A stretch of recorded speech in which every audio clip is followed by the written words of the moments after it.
si loo xoojiyo xiriirka iskaashiga walaaltinimo ee ka dhexeeya Soomaaliya iyo Qatar ayuu ra'iisul wasaaraha xukuumadda federaalka Soomaaliya Mudane Xasan Cali Khayre waxa uu kulan muhiim ah la qaatay amiirka dalka Qatar Tamiim bin Hamad Al Thani iyagoo kulankooda iskula qaatay in la dardargeliyo heshiisyadii hore u dhexmaray Soomaaliya iyo Qatar kuwaas oo ku saleysnaa horumarinta dhaqaalaha dhismaha iyo maalgashi dhexmara labada dowladood. Ra'iisul wasaaraha xukuumadda federaalka Soomaaliya Mudane Xasan Cali Khayre ayaa amiirka wadanka Qatar uga mahadceliyay taageerada iyo isgarab istaagga ay u muujiyeen shacabka Soomaaliyeed ee dowladooda iyo heshiisyadii muhiimka ah ee dhexmaray labada dal.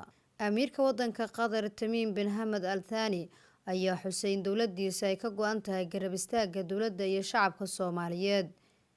dhammaan heshiisyadii dhexmaray labada dalna ay noqon doonaan kuwo miro dhala. wafdiga Soomaalida ee ra'iisul wasaaruhu madaxda ka yahay waxay u yimaadeen dalka Qatar booqasho rasmi ah. booqashadii rasmiga ahayd waxay dhacday maalintii bisha ay 13 ka ahayd. waa midii looga wada hadlay iskaashiga labada dal sidii loo xoojin lahaa Soomaaliya iyo Qatar waayadii lagu kala saxiixday heshiisyo dhowr ah. marka qaybtii hore ee booqashadu taas ay ahayd.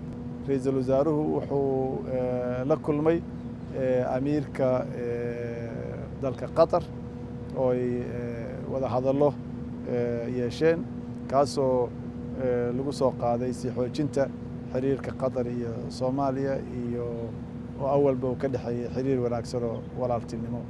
marka ra'iisul wasaaruhu sidoo kale wuxuu kulamo kala duwan la yeelan doonaa madaxda ka qayb galaysa Doha Forum dalal badan oo ay ka mid yihiin wasiirka arrimaha dibadda Japan wasiirka arrimaha dibadda Kenya dalal badan ayaa soo codsanaya inay ra'iisul wasaaraha arkaan oo iyaguna u jooga Nasr Bashiir Cali warbaahinta qaranka Qatar.